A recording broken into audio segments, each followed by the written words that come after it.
And now, Artist Talk and Entertainment 2.0. Here's your hosts, Jesse Johnson and Liz Werfel. Hello, welcome to another edition of Artist Talk and Entertainment 2.0. I'm Jesse Johnson. And I'm Liz Werfel. We bring to you the what's what and the who's who in the art world today. These are artists from all sorts of different categories. I first went out to Michigan City and had the opportunity to sit down with Carol Estes, and here's what she said. Sometimes what I shoot depends on where I am. Recently I took a Amtrak trip to Denver, so I learned to shoot out the train window and created some amazing things that had some emotion and flow to them, and did that just because I worked within the moment. You talk about the moment. How long is that process in the moment when you're creating something? Sometimes when I'm with a camera and I'm out looking around to do, sometimes it'll just be a flash. And you have to capture it because you may be in a car, you may be on the stop on the side of the road, I may be letting my dogs walk, and you see something and you grab the camera because that is the moment. Now, a bigger concept sometimes will take weeks and weeks. The piece I did for the suffrage piece, that took 8 months to finally make it so that it was complete because there was a missing link and I couldn't figure out how to make it complete. And just like, it's like a story that you write, because I do prose. So it's always a beginning, middle, and the end. And I sit down, sometimes I just say they write themselves, because all of a sudden I'm just sitting here doing this.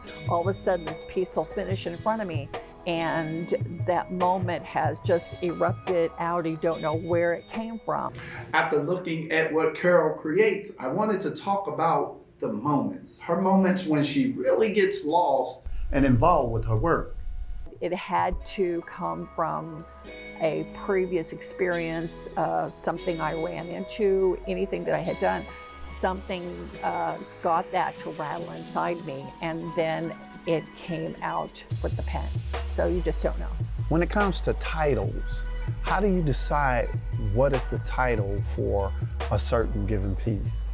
Sometimes it's really a simple thing of where I am, and I will get on the computer and I'll fiddle with it a little bit on the computer, but I'll sit and look at it and see if if there's a story or emotion or something that speaks back to me.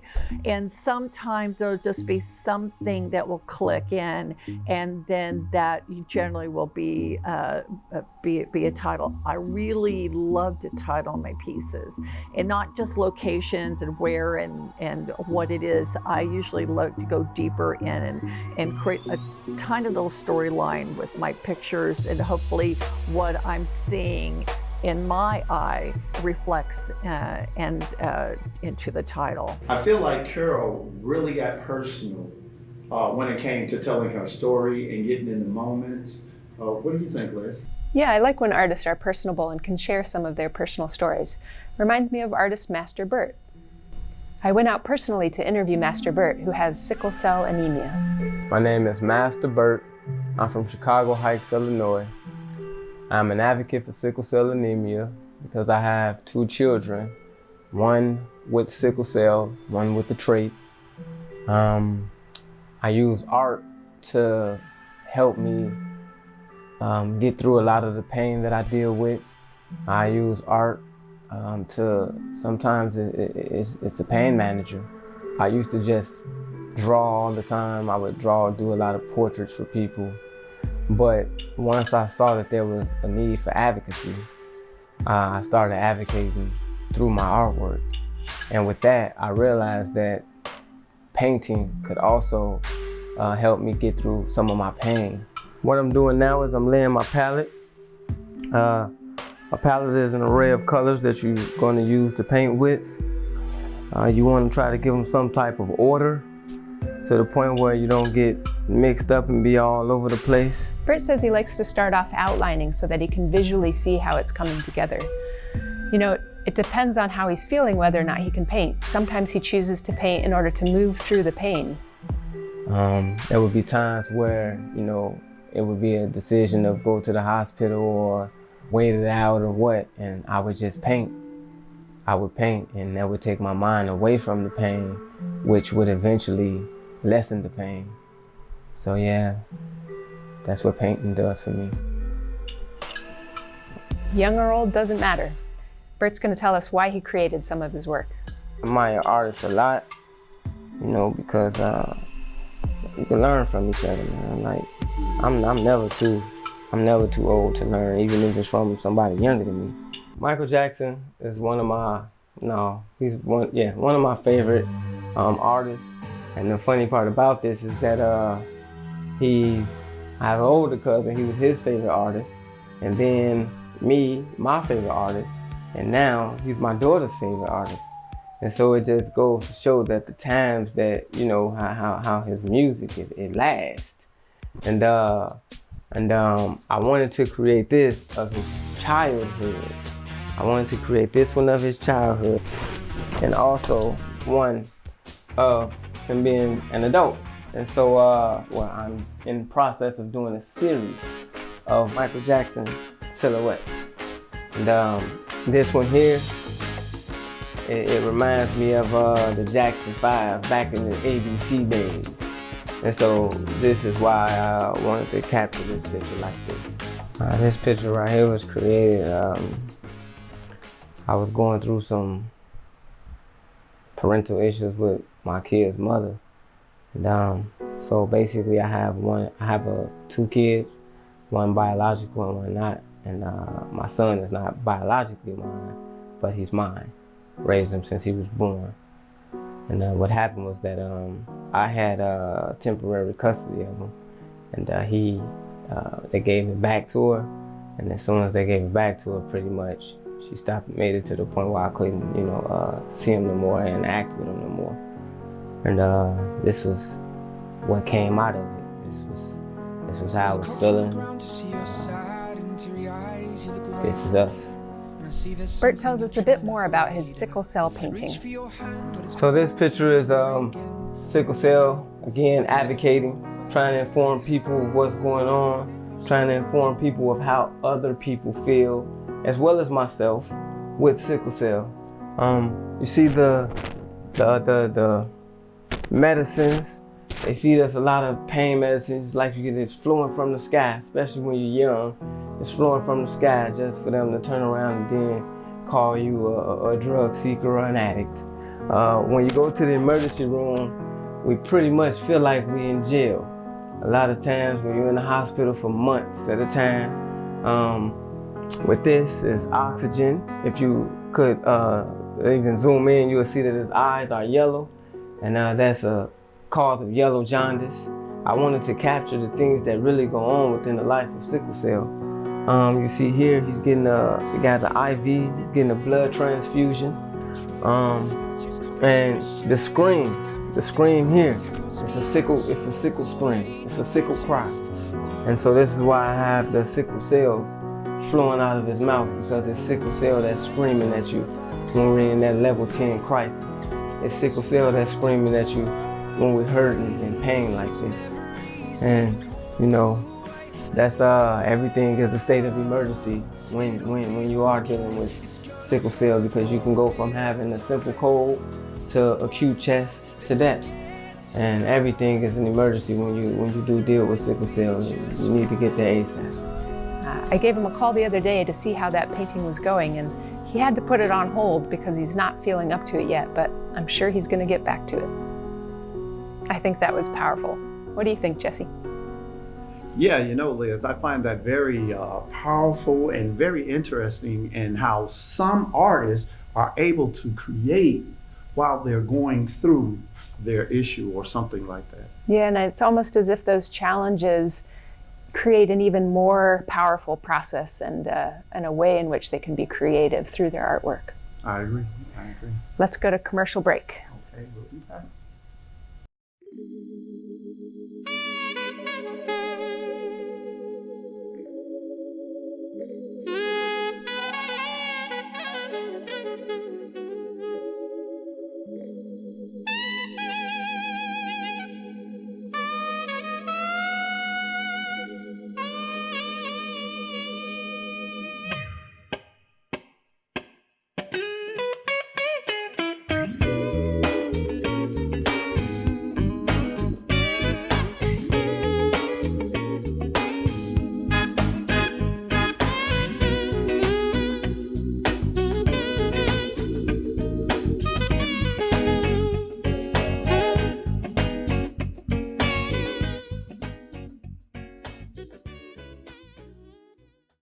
This next artist interview is with Kennard Jackson, a resident of Gary, Indiana. All right, here we are at Uncle Heck's Candy Shop on 8th and Harrison in Gary, Indiana. This is a piece that was done by a guy, he's an old friend of mine. His name is Elam. The E and the L is short for eliminator. I'm gonna show you the letters real quick. This is the E with like a downward angle toward it. This is the L right here. You see, I see a lot of graffiti writers, you know, with crowns. The crown basically symbolizes that you're at the top of your game. It really doesn't have to do with nothing about royalty. It's just being at the top of your game, mastering your art. Kennard explains the mural him and a few of his friends had created on 8th and Harrison. It was truly a sight to see all of those beautiful works, and they were presented on the fence of a candy store. Jackson's going to break it down for us. This is actually the front end of the Heckle's Candy Shop. Big Brother Heck. This is actually a piece that I did a couple of months ago. There's different levels of graffiti art. This is actually just one phase, we like to say. This is my name right here, TADA. And this is the T with the cross. I like to stretch my letters, you know, to give it a lot more dynamic. This is the A coming around. This is the D with a stretched arrow. Arrows are real, kind of like historic when it comes to graffiti writing. And this is another A right here. T-A-D-A is the way I spell my name. And the funny thing about it, I didn't know that till years ago. My name actually, Tada, actually came from a Bugs Bunny cartoon. This is one of the many styles that I do. Again, my name is Tada, Kennard Jackson. He also decided to take us to the spot where the building was torn down on the outside, remember? Yeah, and then the other side is where he demonstrated how to do a fill-in. Let's watch. This is what you call in graffiti a fill-in. I'm gonna do this real quick, okay? This is kind of illegal.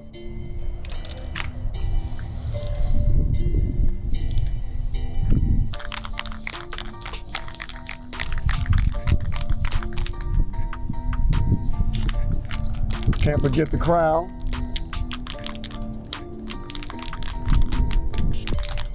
Switch to my other cap, the outline.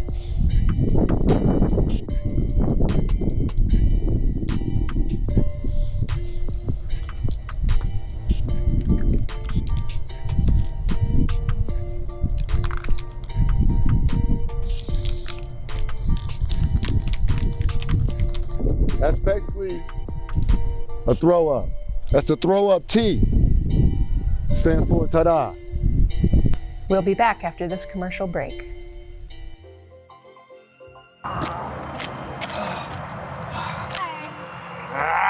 Jessica, you are not the person who you are. That was bad. What happened? What's wrong with you? I think she's hungry. Maybe. Here's the candy. You fine? Better? Better. Are you hungry? Snicker, the meal that satisfies. I have someone interesting you should really know. Oh, tell me more about them. Well, her name is Bridget Covert from South Shore Arts. She's a director and a curator. She's also a photographer. She, had the opportunity to give me a tour of the facilities and show me one of the exhibitions there. Hi, my name is Bridget Covert and I am the Director of Exhibitions here at South Shore Arts, our main campus located at the Center for Visual Performing Arts in Munster, Indiana. We are here in our main gallery right now. This is our one of our largest galleries. It's a 5,000 square foot space in Munster, right off of Ridge Road. We also have 2 satellite campuses in Hammond and Crown Point, where we do exhibitions and have classes and all sorts of fun things to be involved in the arts with. The building that I'm located in right now and the gallery that I'm located in right now is our biggest and most visited gallery. The show that's behind me is our 76th annual salon show, the first which started in Hammond at a hat shop 76 years ago. This year's juror is David Clayman from Indiana University. And he chose all the artwork for us. He had to look through all of the images that were submitted. So 361 different submitted pieces, and he dwindled it down to 61 pieces. After he dwindles it down, he selects a few that win prizes. My job here is to, with this show, kind of curate it, lay it out, make sure it has like a good vibe and flow, and the work is hung well. And that's what I do in most of our spaces. Every once in a while, I curate the shows completely by choosing the theme and choosing the work, the artist, and laying out the show and kind of changing the space. We have about 6 different spaces that I do that for, from a cafe to a theater, another theater out in Hammond, and then also our satellite spaces. As Covert shares her personal stories about her work, she opens up to a degree of confidence and assurance of the quality behind her photos. I started as a portrait photographer and a wedding photographer, and although I still love doing those things, my favorite thing to photograph is landscapes.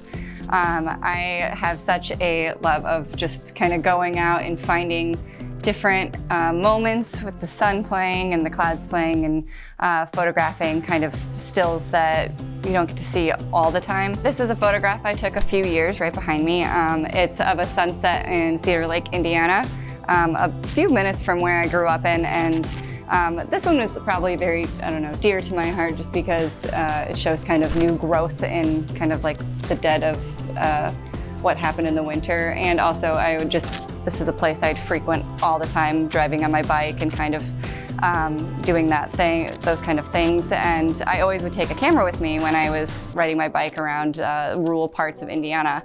And that's really when I got more involved with photography. And I had started out with just kind of like a little point and shoot, and realized that I wanted this to be more serious, and kind of started getting my equipment upgraded and whatnot.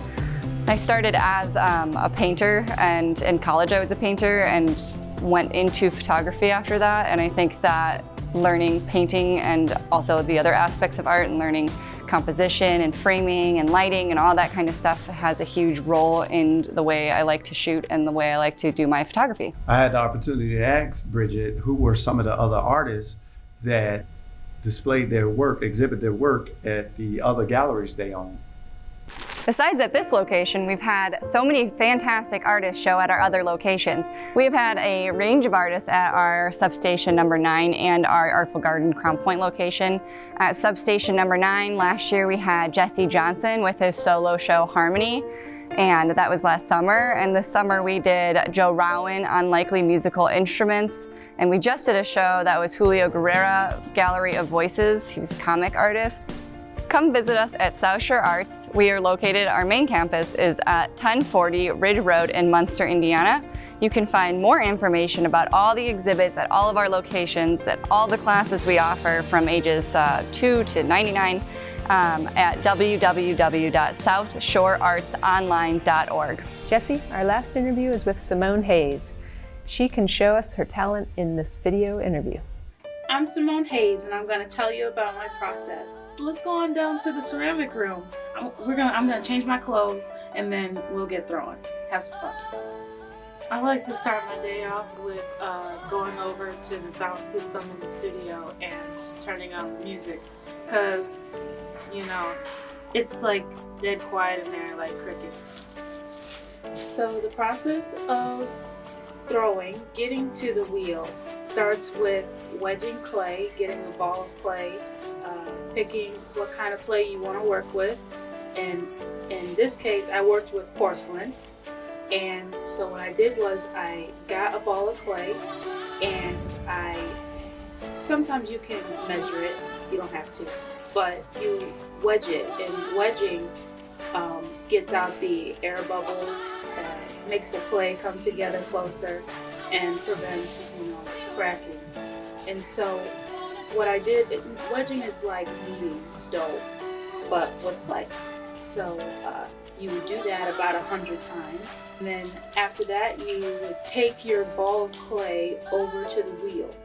And at this time, you either have set up your wheel before you wet the clay, or you set up the wheel after, which is okay. And so what's best is to put your ball of clay in plastic so it doesn't create a coat over the clay, so it's not difficult to use and it doesn't dry out on you. But after you do that, you have your water there, you have your tools. In this case, I think I used a wooden tool, a needle tool, a wooden rib, and sponges. And they all have different purposes in how you shape and get rid of clay off of the piece that you're trying to make. I'm inspired to create because I like making functional pieces of art that I can use and other people can use as gifts and whatnot. And it's just something really cool and homemade and something that you can't find anywhere else. If I sat down in a day for about a few hours, I can make about 5 or 6 pieces, depending on how big they are or how small. I'm about to get this bed off.